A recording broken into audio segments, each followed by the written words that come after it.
नमस्कार, मराठी अपडेट गुरु या यूट्यूब चॅनलवर मी ओमकार तुम्हा सर्वांचं आपल्या चॅनलवर हार्दिक स्वागत करतो। तर संजय गांधी निराधार योजना संपूर्ण महाराष्ट्रामध्ये जे लाभार्थी आहेत, श्रावणबाळ निवृत्ती वेतन योजनेअंतर्गत जे पात्र लाभार्थी आहेत, तर यांची पेन्शन जमा होण्यासंदर्भातला जी नुकताच पास करण्यात आला।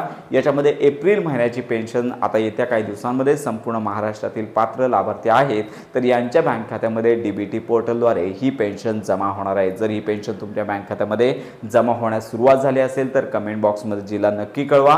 आणि याचबरोबर जर पेन्शन अनेक ठिकाणी जमा होऊन देखील तुमच्या बँक खात्यामध्ये सदरची पेन्शन आली नसेल तर तुमचं बँक खातं डीबीटी झालं नसेल असा याचा अर्थ होतो। इतर कोणतंही रिझन याच्यामध्ये नाहीये। तर यासाठी दुसरा कुठला ऑप्शन नसून तुम्हाला तुमच्या जवळच्या असणाऱ्या तहसील ऑफिसमध्ये या संदर्भात व्हिजिट करायची आहे आणि तेथे तुम्हाला तुमची डिटेल सांगून जी काही कागदपत्रांची पूर्तता असेल किंवा आधार संलग्न तुमचं बँक खाते झालं नसेल, डीबीटी झालं नसेल तर तुम्हाला करून घ्यायचा आहे। तर लक्षात घ्या की संजय गांधी निराधार योजनेअंतर्गत आणि श्रावणबाळ निवृत्ती वेतन योजनेअंतर्गत जर तुम्हाला लाभ यापूर्वी मिळत होता आणि आता काही महिन्यांपासून मिळत नसेल तर लवकरात लवकर तुमच्या तहसील ऑफिसमध्ये संजय गांधी निराधार योजनेअंतर्गत जे ऑफिस आहे त्या ठिकाणी जाऊन तुम्हाला आवश्यक त्या कागदपत्रांची पूर्तता करायची आहे। इतर कोणतीही तरतूद नाहीये।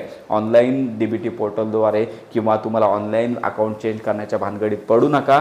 तुम्हाला त्यामुळे सध्या सोपा मार्ग आहे तहसील ऑफिसमधील या ठिकाणी जाऊन तुम्हाला हे डॉक्युमेंट अपडेट करायचे आहेत। येत्या काही दिवसांमध्ये जे कॅन्डिडेट राहिलेले आहेत ज्यांच्या बँक खात्यामध्ये ही पेन्शन जमा होईल, तर अशा प्रकारे ही महत्त्वाची माहिती इतरांपर्यंत नक्की शेअर करा। योजना संदर्भात खात्रीशीर अपडेट करता आपल्या मराठी अपडेट गुरु या यूट्यूब चॅनलच्या कनेक्टमध्ये राहा।